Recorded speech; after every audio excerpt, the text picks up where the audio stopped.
I want to go now to NATO, because in 2023, Congress overwhelmingly passed the bipartisan Kaine-Rubio provision prohibiting any president from withdrawing the United States from NATO without Senate approval or an act of Congress. Will you commit to adhering to Senate approval or an act of Congress as required under that law that you authored if President Trump attempts to withdraw the U.S. from NATO? Well, first let me say that President Trump has appointed an ambassador nominee for NATO, which clearly indicates his role to engage in that. Second is the law is what it is.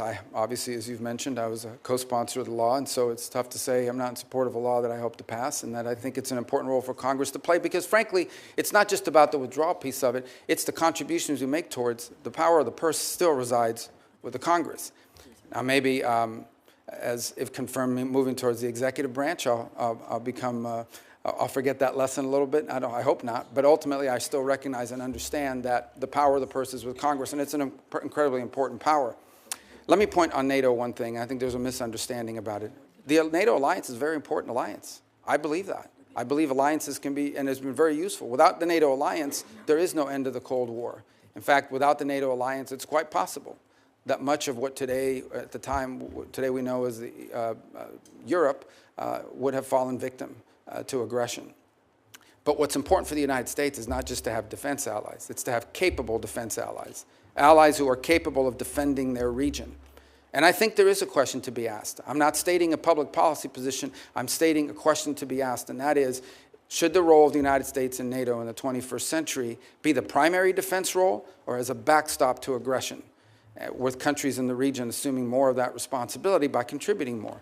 Now look, in fairness, and I think the further east you move in Europe, the more money you see spent on the military as a percentage of GDP. But I think there's been broad acknowledgement across Europe and across multiple administrations, both Republican and Democrat, that our NATO partners, these are rich, advanced economies, need to contribute more to their own defense and ultimately to the NATO partnership as well. And that's a demand that's been made by multiple presidents across the years.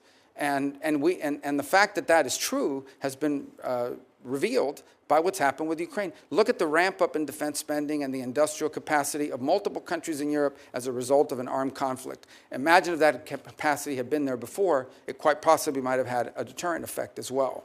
So I think it's important that we have alliances, but we have to have alliances with strong and capable partners, and not those who sort of have viewed the U.S. and the NATO defense agreement as an excuse to spend less on defense and more on some domestic needs. We have domestic needs too. These advanced, rich countries in Western Europe have enormous safety nets programs that they fund. We have domestic needs as well, but they've been able to divert or grow those programs because they don't have to spend as much on defense as we do as a percentage of our overall economy. And that dynamic needs to change, and I expect that President Trump will continue to forcefully make that point. And as you know, this committee and the Senate NATO Observer Group, which I co-chair, has made that point repeatedly, and we are now up to 23 of the 32 NATO nations who are meeting their 2% of GDP, and we have a number of them who are going beyond that, and it's appropriate. And I think the sentiment on this committee would be to agree with what you're saying, but to ensure that we continue to have a strong NATO, I think will be important not only to European security, but most important to our own security.